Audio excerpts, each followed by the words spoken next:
Hello guys, চলে এসেছি একটা মিনি ব্লগ নিয়ে। তো দেখো, আমরা ট্রেনের মধ্যে সবাই হাই হ্যালো করতে করতে মজা করতে করতে চলে গেছি বিধাননগর স্টেশনে। সেখান থেকে ক্যাব বুক করে চলে এসেছি আমরা কোথায়, চলে এসেছি আমরা অ্যাকোয়াটিকাতে। তো ঢুকেই আমরা টিকিট কেটে নিয়েছি। আমরা খুব এনজয় করেছি, খুব মজা করেছি। ফুল ভিডিওটা দেখতে থাকো, আশা করছি তোমাদের বুঝতেই পারবে যে আমরা কীরকম মজা করেছি। তো এখানে ঢোকার সময় ব্যাগ চেকিং হয়ে গেছে, কোনো রকম খাবার নিয়ে ঢুকতে দেয় না।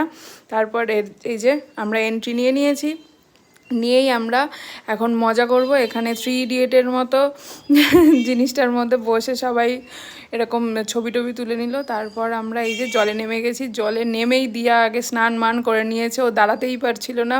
তারপর সবাই সব রকম রাইডস চড়েছে, আমি একটা রাইডসও চড়িনি কারণ আমার খুব ভয় লাগে। তো এরকম ছোট ছোট মিনি ব্লগের জন্য আমার চ্যানেলটাকে প্লিজ ফলো করে রাখো। টাটা, টাটাও দিয়ে দিলাম সত্যি সত্যি।